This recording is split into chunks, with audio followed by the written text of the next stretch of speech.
57 के विद्रोह से रिलेटेड टॉप 50 एमसीक्यूज देखने वाले हैं। मोस्ट इंपॉर्टेंट टॉपिक है ये आपके अपकमिंग एग्जाम्स के लिए, तो प्लीज वीडियो को एंड तक जरूर देखिएगा। वीडियो पसंद आए तो लाइक एंड शेयर जरूर कीजिएगा। अगर आपने अभी तक चैनल को सब्सक्राइब नहीं किया है तो प्लीज चैनल को सब्सक्राइब करके बेल आइकन जरूर प्रेस कर लीजिए। चलिए स्टार्ट करते हैं। फर्स्ट क्वेश्चन देखिए, 1857 का विद्रोह कहाँ से प्रारंभ हुआ? तो देखिए करेक्ट ऑप्शन यहाँ पर सी हो जाएगा, मेरठ से प्रारंभ हुआ है 1857 का विद्रोह। देखिए जो भारतीय विद्रोह जिसे सिपाही विद्रोह या प्रथम स्वतंत्रता संग्राम के नाम से भी जाना जाता है, 1857 में भारत में ब्रिटिश शासन के खिलाफ हुआ एक प्रकार का विद्रोह था। यहाँ ब्रिटिश ईस्ट इंडिया कंपनी की सेवा में भारतीय सैनिकों या सिपाहियों द्वारा मेरठ में शुरू हुआ था। तो आपको याद रखना है क्योंकि स्टार्टिंग बहुत पूछी जाती है कि कहाँ से स्टार्ट हुआ है, तो ये मेरठ से स्टार्ट हुआ था। 1857 के विद्रोह का तात्कालिक कारण क्या था? तो देखिए करेक्ट ऑप्शन यहाँ पर ए हो जाएगा, चर्बी वाले कारतूसों का प्रयोग आरंभ करना। ये 1857 के विद्रोह का तात्कालिक कारण था। देखिए नई एनफील्ड राइफल के कारतूस जिसे हाल ही में सेना में शामिल किया गया था, में एक चिकना कागज का आवरण होता था जिसके सिरे को कारतूस को राइफल में लोड करने से पहले काटना पड़ता था। चर्बी बनाने के लिए सुअर और गोमांस की चर्बी का उपयोग किया जाता था। इसीलिए जो तात्कालिक कारण है वो ये रखा गया है कि चर्बी वाले कारतूस 1857 की क्रांति का तात्कालिक कारण थे। वह पहला भारतीय सिपाही कौन था जिसने चर्बी वाले कारतूस का प्रयोग करने से इनकार कर दिया? तो देखिए यहाँ पर करेक्ट ऑप्शन ए हो जाएगा, मंगल पांडे वो पहले भारतीय सिपाही थे जिन्होंने चर्बी वाले कारतूस का प्रयोग करने से इनकार कर दिया था। देखिए मंगल पांडे पहले सैनिक थे जिन्होंने चर्बी वाले कारतूस का इस्तेमाल करने से इनकार कर दिया। वह ब्रिटिश ईस्ट इंडिया कंपनी की 34वीं बंगाल नेटिव इन्फेंट्री रेजिमेंट में एक सिपाही थे। मंगल पांडे जिसने अकेले 1857 में विद्रोह का सूत्रपात किया संबंधित था। देखिए किससे संबंधित था, ये क्वेश्चन बहुत पूछा जाता है। ए ऑप्शन करेक्ट हो जाएगा, 34वीं नेटिव इन्फेंट्री से संबंधित थे मंगल पांडे। देखिए मंगल पांडे एक भारतीय सैनिक थे जिन्होंने 1857 के भारतीय विद्रोह के फैलने से ठीक पहले होने वाली घटनाओं में महत्वपूर्ण भूमिका निभाई थी। वह ब्रिटिश ईस्ट इंडिया कंपनी की 34वीं बंगाल नेटिव इन्फेंट्री रेजिमेंट में एक सिपाही या पैदल सैनिक थे। बेगम हजरत महल ने 1857 के विद्रोह का नेतृत्व निम्नलिखित में से किस शहर से किया था? देखिए किस शहर से किया है बेगम हजरत महल ने? तो करेक्ट ऑप्शन ए हो जाएगा, लखनऊ से विद्रोह का नेतृत्व किया है बेगम हजरत महल ने। देखिए लखनऊ में 1857 की क्रांति का नेतृत्व बेगम हजरत महल के द्वारा किया गया था। 1857 के विद्रोह के समय भारत का गवर्नर जनरल कौन था? बहुत पूछा जाता है ये क्वेश्चन। करेक्ट ऑप्शन यहाँ पर सी हो जाएगा, लॉर्ड केनिंग 1857 के विद्रोह के समय भारत के गवर्नर जनरल थे। देखिए लॉर्ड चार्ल्स केनिंग 1857 के विद्रोह के टाइम पर भारत के गवर्नर जनरल थे। 10 मई 1857 को मेरठ में एक सिपाही विद्रोह के साथ ये जो विद्रोह था ये स्टार्ट हो गया था। वर्ष 1857 के विद्रोह के निम्न नेताओं में से किसने सबसे पहले अपना बलिदान दिया? देखिए किसने दिया था सबसे पहले अपना बलिदान? तो करेक्ट ऑप्शन यहाँ पर डी हो जाएगा, मंगल पांडे ने सबसे पहले अपना बलिदान दिया था। देखिए स्वतंत्रता सेनानी मंगल पांडे को 1857 के विद्रोह का पहला शहीद माना जाता है। मंगल पांडे को 8 अप्रैल 1857 को बैरकपुर में तैनात सभी भारतीय और ब्रिटिश इकाइयों के सामने फांसी की सजा दे दी गई थी। 1857 के विद्रोह में कानपुर में सैनिकों का नेतृत्व किसने किया था? देखिए कानपुर से किसने किया है सैनिकों का नेतृत्व? तो करेक्ट ऑप्शन डी हो जाएगा, नाना साहब ने कानपुर में सैनिकों का नेतृत्व किया था। देखिए नाना साहब विद्रोह का नेतृत्व किया। नाना साहब पेशवा बाजीराव द्वितीय की गोद ली हुई संतान थे। तो इन्होंने कानपुर से क्या किया था? नेतृत्व किया था इस विद्रोह का। 1857 के विद्रोह की शक्ति का सबसे महत्वपूर्ण तत्व कौन सा था? तो देखिए कौन सा सबसे महत्वपूर्ण तत्व था? तो करेक्ट ऑप्शन डी हो जाएगा, हिंदू मुस्लिम एकता। ये सबसे इम्पोर्टेंट तत्व था 1857 के विद्रोह की शक्ति का सबसे महत्वपूर्ण तत्व। अगर देखिए तो इस टाइम पर हिंदू मुस्लिम एकता बहुत ज्यादा देखने को मिली थी। रानी लक्ष्मीबाई का मूल नाम क्या था, ये क्वेश्चन भी बहुत पूछा जाता है। देखिए करेक्ट ऑप्शन ए हो जाएगा मणिकर्णिका। ये रानी लक्ष्मीबाई का मूल नाम था। देखिए लक्ष्मीबाई का जन्म वाराणसी में 19 नवंबर 1828 को हुआ था। उनका बचपन का नाम मणिकर्णिका था, लेकिन प्यार से उन्हें मनु कहा जाता था। 1857 में भारत में हुए विद्रोह के एक नेता तात्या टोपे का मूल नाम क्या था। देखिए बहुत पूछा जाता है तात्या टोपे का मूल नाम, तो करेक्ट ऑप्शन यहाँ पर डी हो जाएगा रामचंद्र पांडुरंग। ये तात्या टोपे का मूल नाम था। देखिए 1857 के भारतीय विद्रोह में उल्लेखनीय नेताओं में से एक तात्या टोपे का वास्तविक नाम रामचंद्र पांडुरंग था। 1857 की क्रांति के समय ब्रिटेन का प्रधानमंत्री कौन था, तो देखिए इनमें से क्या सही हो जाएगा, तो डी ऑप्शन सही है लॉर्ड पामस्टन।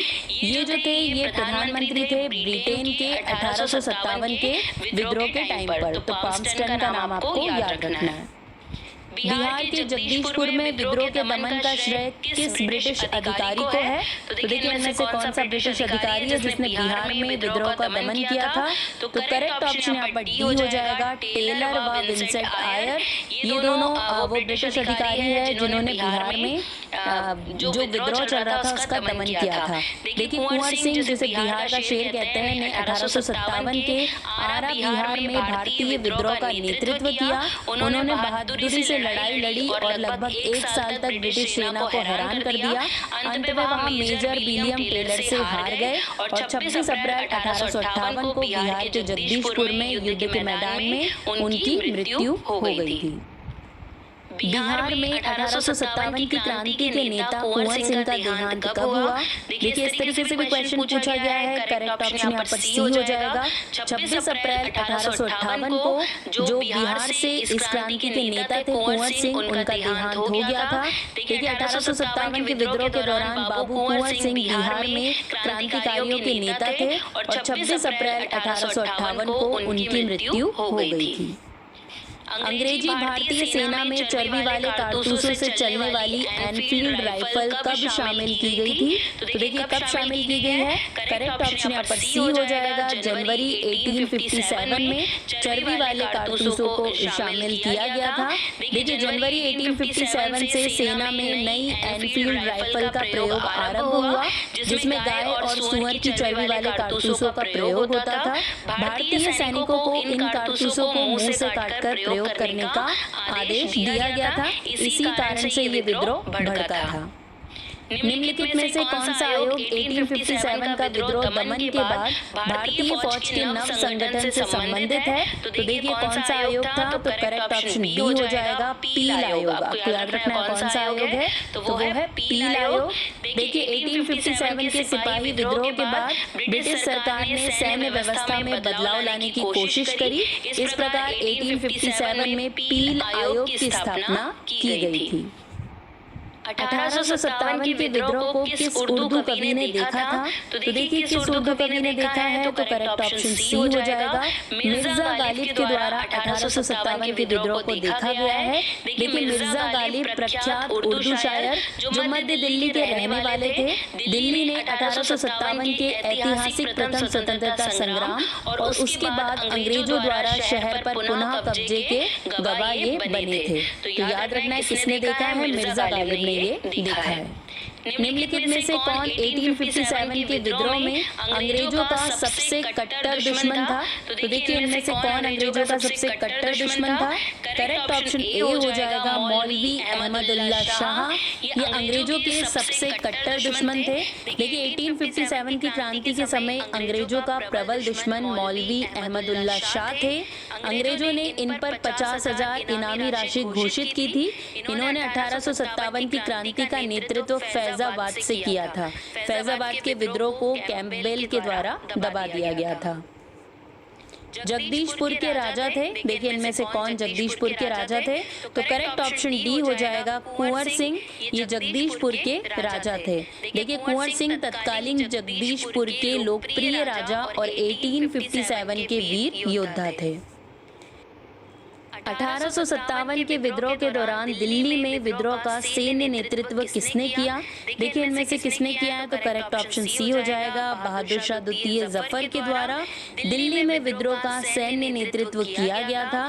देखिए 1857 के महान विद्रोह के दौरान दिल्ली का नेतृत्व नाम मात्र के लिए बहादुर शाह के हाथों में था, लेकिन वास्तविक नियंत्रण अगर देखा जाए तो जनरल बख्त खां के द्वारा ये किया गया था। लेकिन हमसे सिर्फ नेतृत्व पूछा गया, इसलिए करेक्ट आंसर बहादुर शाह जफर हो जाएगा। 1857 का विद्रोह मुख्यतः किस कारण से असफल रहा? तो देखिए करेक्ट ऑप्शन यहाँ पर बी हो जाएगा। किसी सामान्य योजना और केंद्रीय संगठन की कमी होने के कारण देखिए ये जो विद्रोह था वो कैसा हो गया, असफल रहा था। निम्नलिखित में से किसने 1857 के विद्रोह को एक षड्यंत्र की संज्ञा दी? तो इनमें से कौन है? तो देखिए करेक्ट ऑप्शन यहाँ पर ए हो जाएगा। जेम्स आउटरम और डब्ल्यू टेलर ने 1857 के विद्रोह को एक षड्यंत्र की संज्ञा दी थी।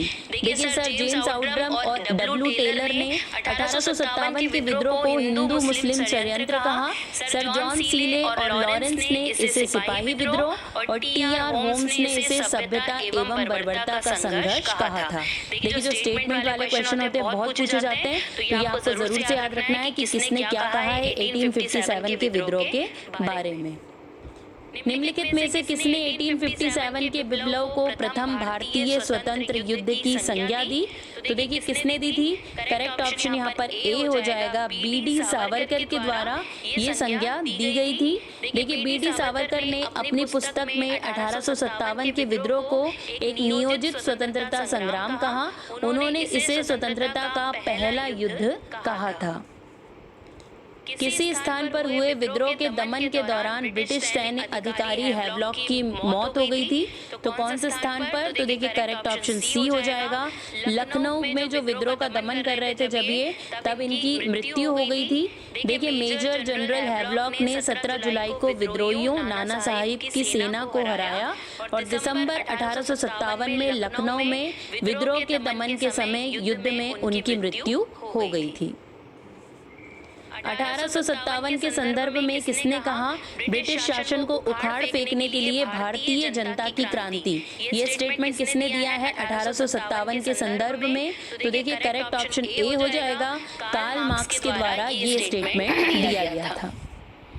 जातीय आधार पर 1857 के विद्रोह के दमन में अंग्रेजों का सहयोग करने वाले थे सिख, गोरखा, पठान। तो देखिए यहाँ पर करेक्ट ऑप्शन ए हो जाएगा। 1, 2, 3 मतलब सिख, गोरखा और पठान ये तीनों ने ही अंग्रेजों का समर्थन किया था और 1857 के युद्ध में अंग्रेजों का समर्थन करने वाले सिख, पठान और गोरखाओं को लड़ाकू व्यक्ति के रूप में देखा जाता था।